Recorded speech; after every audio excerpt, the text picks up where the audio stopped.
Il écrivait la nuit, une cafetière à la main, des rêves plein la tête et des dettes plein les poches. Dans le silence de sa chambre, entre les piles de manuscrits, un homme affrontait l'immensité du réel. Son nom, Honoré de Balzac. Il voulait tout comprendre, tout dire, tout peindre de la société qui l'entourait. À travers des milliers de pages, il s'est fait romancier, sociologue, philosophe, parfois même prophète.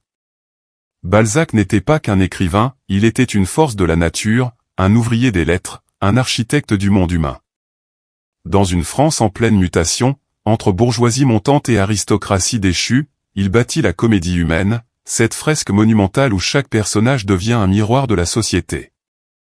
Derrière le génie littéraire se cache un homme tourmenté, passionné, excessif, rongé par le besoin de reconnaissance autant que par l'angoisse du temps qui passe.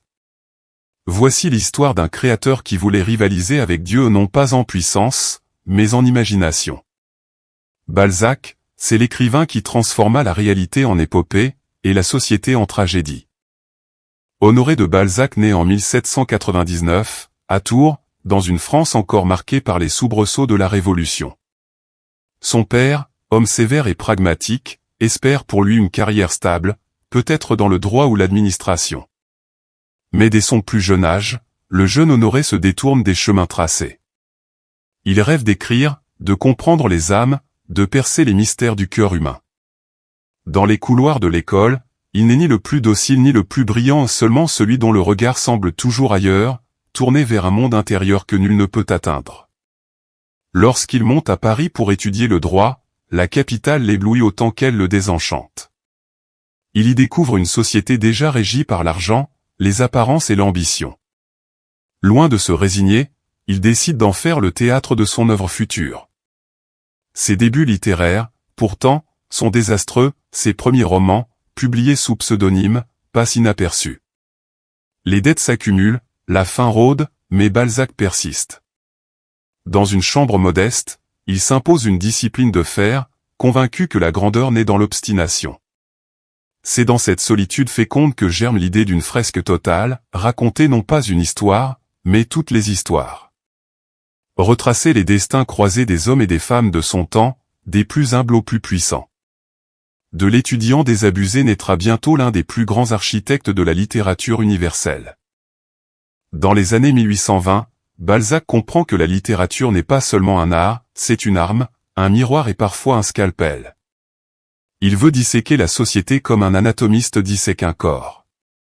Chaque ruelle de Paris, chaque salon bourgeois, chaque figure d'ambitieux ou de misérable devient pour lui un fragment de ce grand organisme social qu'il veut comprendre. L'échec de ses premières tentatives ne l'a pas brisé, il l'a affûté. Balzac observe, note, interroge, s'imprègne. Le monde devient sa matière première. Il comprend que la fiction n'est forte que lorsqu'elle respire la vérité. C'est ainsi que naissent les fondations de ce qui deviendra la comédie humaine. L'écrivain ne se contente plus de raconter des destins, il veut bâtir un univers cohérent où les personnages réapparaissent d'un roman à l'autre, comme dans la vraie vie. Il crée un monde parallèle, aussi dense et complexe que le nôtre. Son obsession du réel est telle qu'il s'impose des nuits blanches à écrire jusqu'à l'épuisement, soutenu par des litres de café noir. Ses amis le disent excessif, maniaque, presque fou. Mais cette folie est celle des visionnaires. Balzac veut capturer la vérité des passions humaines, des illusions perdues, des désirs inassouvis. Le rêveur d'hier devient le démiurge d'un monde nouveau, celui de la réalité transfigurée par la plume. Vers 1830, Balzac ose ce que nul écrivain avant lui n'avait tenté, unifier toute son œuvre sous une même architecture, un même souffle. Ainsi naît la comédie humaine, projet colossal regroupant plus de 90 romans et nouvelles, tous liés par un même monde et des personnages récurrents. À travers cette fresque, Balzac veut peindre la société française dans sa totalité, ses ambitions, ses vertiges, ses passions, ses misères. Le père Goriot en est l'un des piliers, un vieil homme sacrifiant tout à ses filles ingrates, symbole d'un amour dévoré par l'ingratitude et la cupidité. Illusion perdue, quant à lui, dévoile le Paris des carriéristes et des âmes brisées par la vanité. Avec Eugénie Grandet, il explore la tyrannie de l'argent dans la province, tandis que La peau de chagrin révèle les liens tragiques entre désir, pouvoir et destruction. Chaque œuvre, chaque figure, chaque drame vient s'emboîter dans un vaste ensemble où tout se répond. Balzac ne raconte plus seulement des histoires, il cartographie les mécanismes du monde moderne. La comédie humaine devient un miroir de la société post-napoléonienne, où la réussite se paie du prix de la conscience. Par son ampleur, sa cohérence et sa lucidité, ce monument littéraire fait de Balzac non seulement un romancier, mais un véritable architecte du réel. Chez Balzac, tout tourne autour de trois forces invisibles qui gouvernent les hommes, le pouvoir, l'amour et l'argent.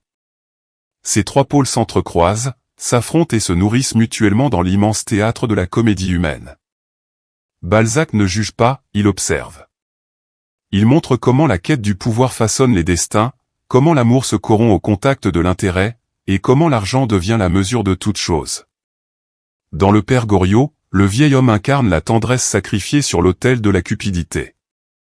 Dans Eugénie Grandet, la passion pure se heurte à l'avarice paternelle. Et dans Illusion perdue, Balzac dépeint l'ascension et la chute d'un jeune poète broyé par les rouages du monde de la presse, révélant la violence sociale qui se cache derrière les apparences.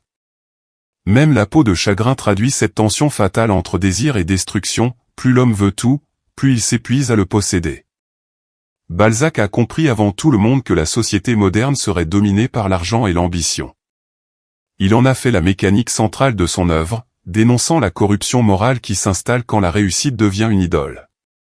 Mais derrière la critique se cache aussi une admiration, celle du génie humain capable de se battre, de rêver, de vouloir plus. Dans chaque roman, la grandeur et la chute s'entremêlent et c'est dans ce contraste que naît la vérité balzacienne. Les personnages de Balzac ne sont pas de simples figures littéraires, ils sont vivants, complexes, traversés par les contradictions du réel. On les croise, on les reconnaît, on les craint ou on les aime. Vautrin, Rastignac, Eugénie Grandet, Lucien de Rubempré, le Père Goriot, tous semblent sortir du roman pour hanter la mémoire collective. Balzac disait vouloir faire concurrence à l'état civil, et il y est parvenu. Chaque être balzacien incarne une idée, mais aussi une chair, une voix, une destinée. Rastignac, ambitieux et lucide, résume la tension entre idéal et opportunisme. Lucien de Rubempré, poète brisé par le monde, symbolise la chute des illusions. Même les personnages secondaires et domestiques, rentiers, notaires ou courtisanes participent à cette vaste humanité où tout est lié. Balzac les fait évoluer, se croiser, réapparaître d'un roman à l'autre, comme dans une véritable société vivante. Son réalisme va au-delà de la simple description, il est psychologique, presque scientifique. Il scrute les motivations, les désirs, les frustrations de chaque individu. Dans son œuvre, la fiction devient une observation du comportement humain, une étude de mœurs avant l'heure. Ce talent unique, mêlant intuition et méthode, a fait de Balzac le père du roman moderne, celui où chaque personnage est une vérité universelle déguisée en destin singulier.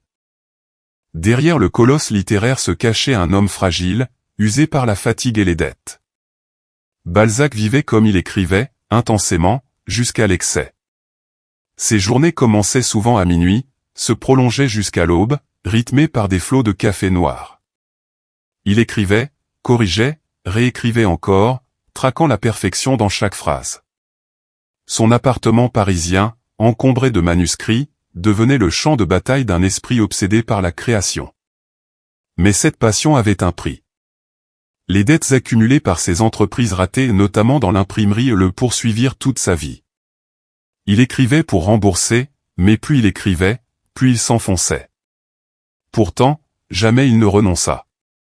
Sa plume devint son arme, son refuge, son absolution.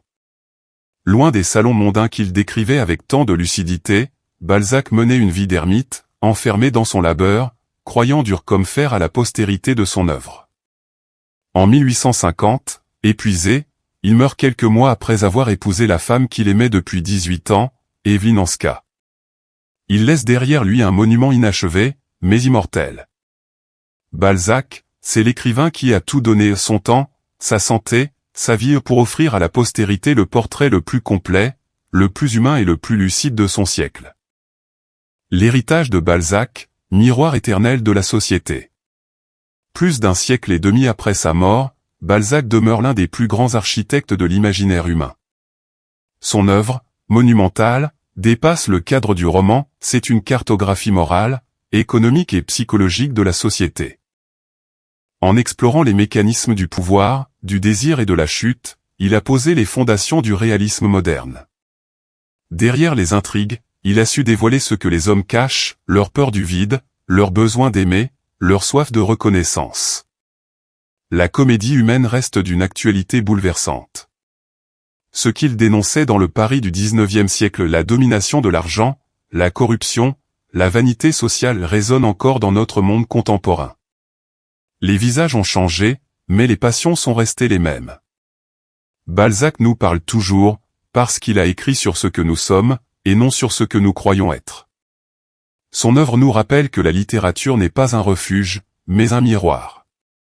Et dans ce miroir, chacun peut se reconnaître, entre rêves brisés et ambitions dévorantes.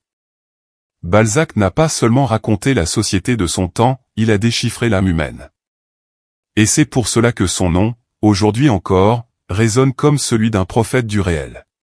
Chaque héros a son histoire, et chaque histoire mérite d'être racontée. Abonnez-vous à Histoire de France et d'ailleurs pour d'autres récits captivants sur les grandes figures et événements qui ont façonné notre monde.